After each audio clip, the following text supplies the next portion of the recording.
Samantala, pinasaya muli ng Jollibee ang mga batang kasapi ng kanilang Jollibee Kids Club at ang kanilang pamilya nang ipalabas nito kamakailan ng Magical Christmas at Jolly Town.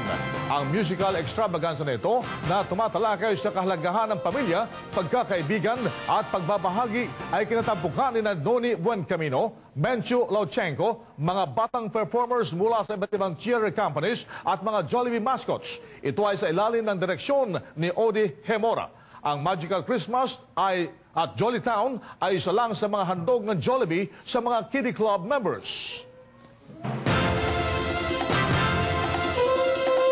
Sa kabila ng krisis pinansyal na nararanasan ng buong mundo, isang libreng pag-aaral para sa kinabukasan ang hatid ni Congresswoman Dalyn Rodriguez sa pakikipagtulungan ng TESDA. Hatid nila ang libreng edukasyon tungkol sa food and beverage services, commercial cooking, bartending, healthcare services, masonry building, wiring installation at iba pa. Para sa karagdagang detalye, tumawag lamang sa 931-6077 o 656-4285. Ginaganap ngayon ang taunang Oblation Run sa Universidad ng Pilipinas. Sa pagkakataong ito, ang issue hinggil sa charter change ang naging tema ng Oblation Run. Ang Express Balita, hatid ni Pia Castro.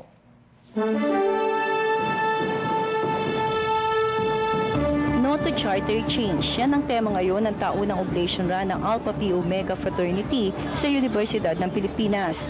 Halos 40 estudyante ang lumahok sa pagtakbo ng hubad-hubad.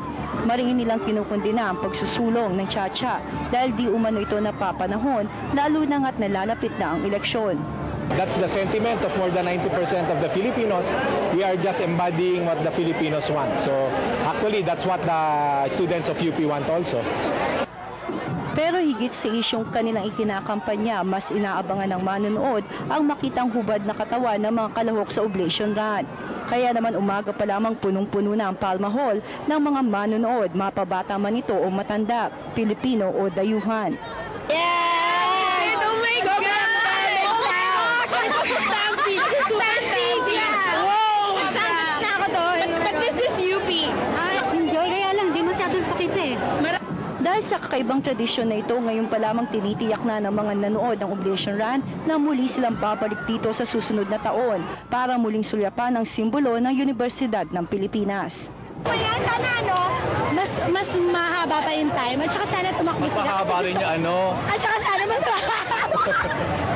Ako si Pia Castro, nagbabalita, Express. At yan po mga pinakauling balita na nakalap na IBC News and Public Affairs. 9 days na lamang po at Pasko na. Ako po si Precious Hipolito Castelo. Ako naman ang inyong katotong Bing Formento. Nahirid namin sa inyo ang isa na namang edisyon ng Express Balita. Pansamantalay kami na mamaalam at magbabalik bukas alas 4:30 ng hapon. Dito lang sa IBC 13. Mga katoto, mahalin natin ang bansang Pilipinas. My wife wanted to start a small business.